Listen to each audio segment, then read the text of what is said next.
welcome back to my channel, Julene. Ito po yung part 2 natin. Arena pa yata ako sa buhok. Ayun. So, habang naghihintay po tayo ng pag-alsa ng ating arena, ipiprepare na po natin yung ating palaman. So, ang gagamitin ko po ay cheese. Ito siya. Cheddar. Yun, kita nyo ba? Yan. Basta cheddar siya. So, ganito po siya. Ganyan siya kalaki.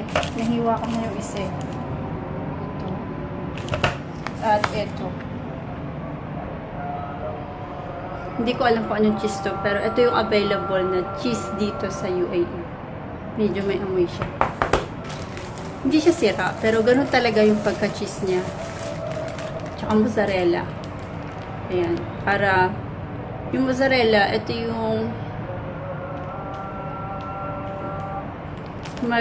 insect. Ano ba yun? Yung para kumapit, hindi malusaw yung mga cheese natin. Ito yung papakapit.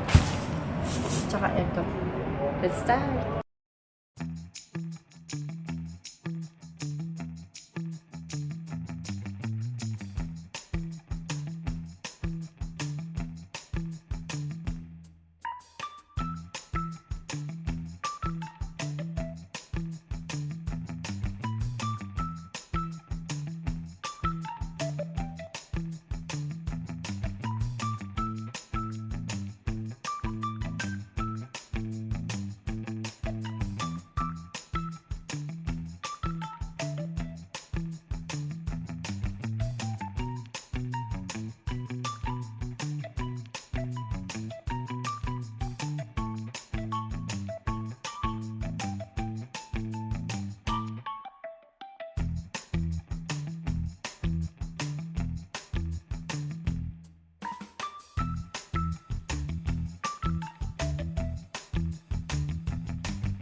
Friends, ito na yung ating jibne.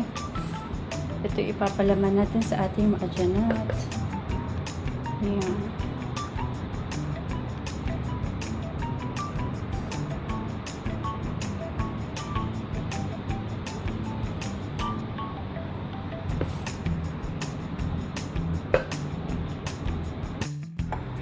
Ilalagyan natin siya nito.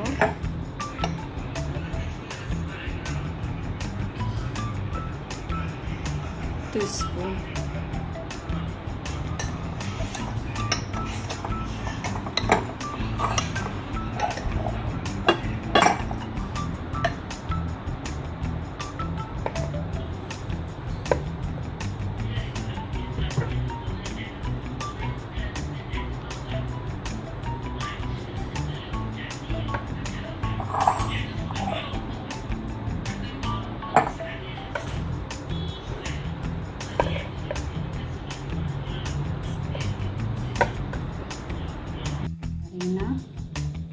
At ito na yung ating ipapalaman. Ayan. So, ang ang gagawin natin dyan ay bibilog-bilogin natin to at ating i-rest. Paaalsahin dito. Start!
Ayan, shout out po Team Humanity. Ito na. Ang ginawa natin. Ayan. Tapos talagyan natin ang palaman doon. Gusto ko talaga ito eh. Gumagawa ng tinapay. Gusto ko itong gawin. Ayan, talagyan natin ng baking paper. Kung wala, pwedeng oil na lang ang lagay natin dyan. So, ayun yung ginawa natin. Lalagyan na natin ng palaman. So, lagyan natin ito ng baking powder. At ilalagay natin yung tinapay para hindi siya masunog. Yan, let's do it.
Ayan. So, friends, ito na yung ginawa natin.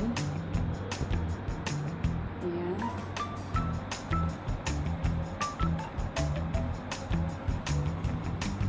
So, meron pa. At meron pa. Ayan. So, tatakpan pa rin natin yan kasi umaalsa pa yan. Tapos, umaalsa pa rin po. At saka yung natin, oven, kailangan mainit na mainit siya. Ayan. So, pinaka-toppings niya, ito po. Ano to? Gatas na may cooking oil. Ayan. I-brush natin yan sa ibabaw nito para maging golden brown. At kung meron po kayong sesame seed, black or golden, pwede nyo pong i-rush. Ano ba yun? I-rush. I-whisk. Ayun. So, ito po ang ating maajanat.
Ayun. Sa mga friends, meron lang po akong tip.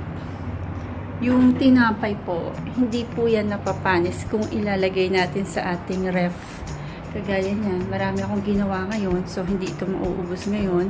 May matitira pa, pwede po natin yun i-ref. Tapos initin na lang natin. Ayan. Pwedeng sa freezer, pwede rin sa baba. Basta i-ref para hindi mapanis. Ayan.